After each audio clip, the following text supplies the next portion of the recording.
something I wanted to close on. Often these discussions still proceed in mainstream theological circles without sufficient reference to their entailments for concepts of gender. And partly because of the several female colleagues I now have in Cambridge, I've been forced to acknowledge that many of the historic injustices imposed upon women have had theological and, in Christianity's case, Christological justifications. In America in particular, there has been a group of very articulate, challenging women theologians, Rosemary Ruther being the best known of them, who have said that it is profoundly alienating to modern women to worship a male God. The Trinity, according to Ruther, and the very considerable following that she now has, is alienating to women in anything like its traditional formulation because it's so male-centered. And as another American, Mary Daly, has said, if God is male, then the male is God. This seems to be an entailment, that there is a primacy attaching to the masculine principle in the very nature, the very ground of existence, and this can be used to justify every other inequality that has unfolded in history. The Trinity has not just God the Father, but also God the Son. God has chosen a male vessel for the incarnation.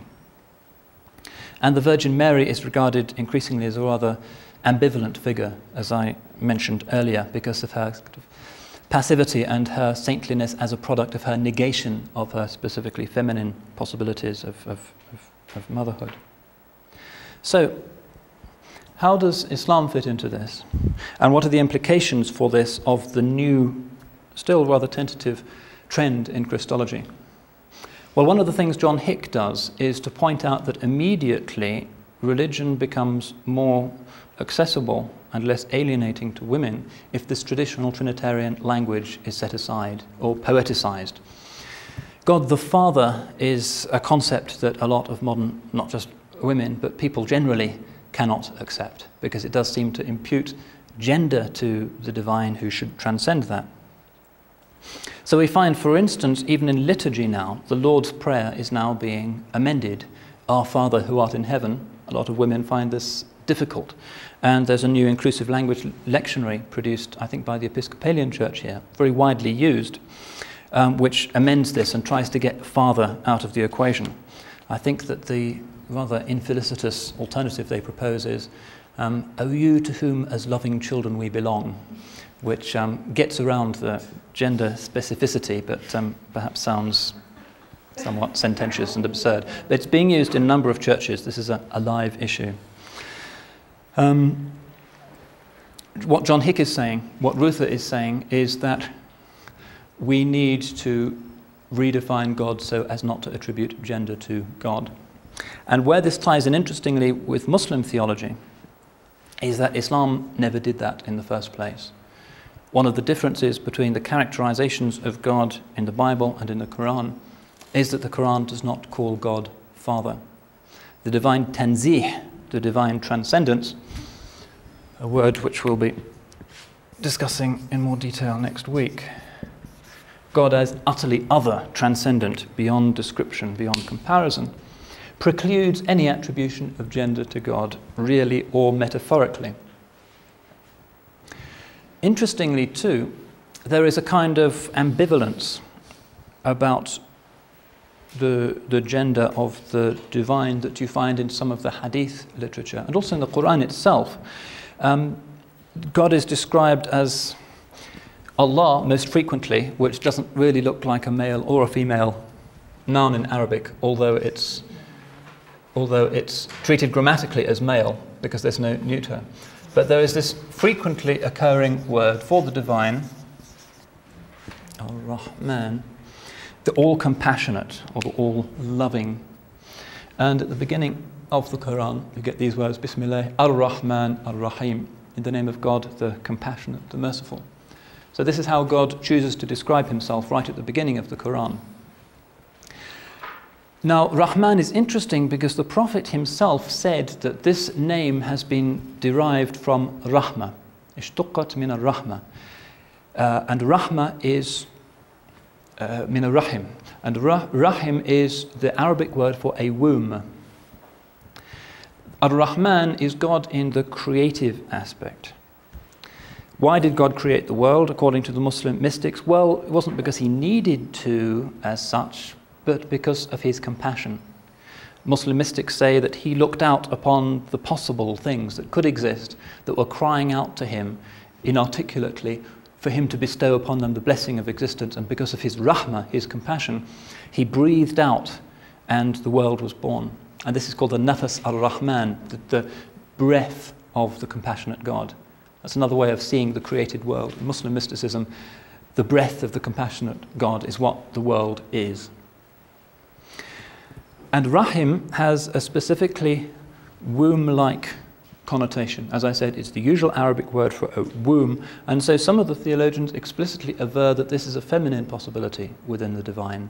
God's engendering, his maternal bringing into existence of the world.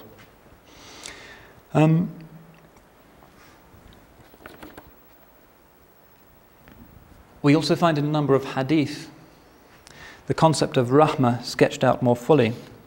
One of the points that sometimes arises in Muslim-Christian debate is that Christianity is a religion of love. Islam and Judaism are religions of the law. And this stereotype can also be tackled by looking at this term.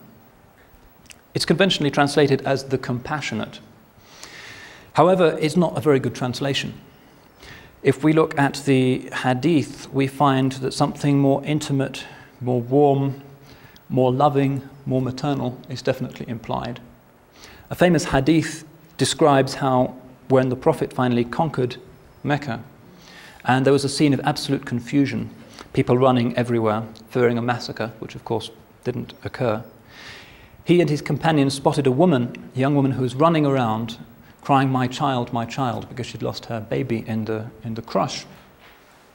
And then she found the child and picked it up and hugged it to her breast. And the companions of the Prophet were so delighted to see this beautiful scene that some of them even wept with joy. And the Prophet looked at them and he was overjoyed to see their joy, and he said, Are you amazed at this woman's rahmah, her compassion for her son? I swear to you, by him in whose hands lies my soul, God shall show more rahmah to his believing servant on the day of judgment than this woman shows to her son. So again we find a kind of feminine possibility here.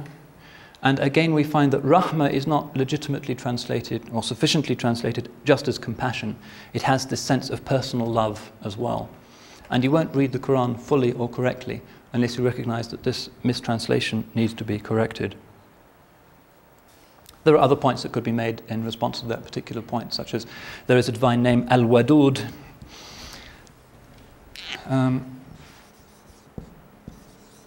which is correctly translated as the loving or the loving kind. It's one of God's 99 names that I'll be talking about a bit more next week. So to say that Islam is not a religion of love, or Islam does not have the idea of a loving God, simply is not the case. God created existence precisely as an expression of his unconditional love. So to return very briefly before I close to this question of gender-inclusive language. As I said, these new inclusive language lectionaries try to filter out this difficult word father.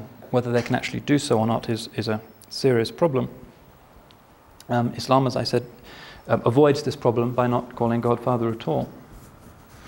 Can this actually be done in Christianity without entailing actual doctrinal mutilation? Is it possible to censor out this term father, which Jesus himself appears to have used? Well, in Britain recently we had a British Council of Churches doctrinal commission on Trinitarian doctrine today, and this paper acknowledged the force of the feminist polemic, and I'll just quote to you its response. The word father is to be construed apophatically, that is, by means of a determined thinking away of the inappropriate, and in this context that means masculine, connotations of the term. What will remain will be an orientation to personhood, to being in relation involving origination in a personal sense, not maleness. That's what they say. And I have to say that I find this unsatisfactory, and so do many of the feminist theologians. You cannot have a concept of fatherhood that is stripped of all of its male connotations, because then you're not left with fatherhood. It's not even parenthood, since parenthood itself can only have two modalities. I think that the commissioners here are simply engaging in an exegetical sleight of hand. And this again may be something that's required by the whole structure of this belief system, which, as the great British Unitarian John Biddle put it, this theory is fitter for conjurers than for Christians. I think that this kind of talk, his days are numbered if Christianity is to remain morally and intellectually coherent. How it actually falls out is obviously not ultimately for me as an outsider to say, but will be resolved through internal Christian reflection.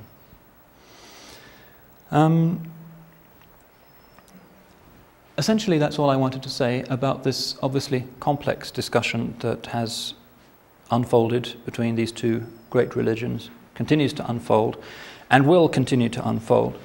Perhaps it's appropriate to conclude by summarizing my own personal view on this.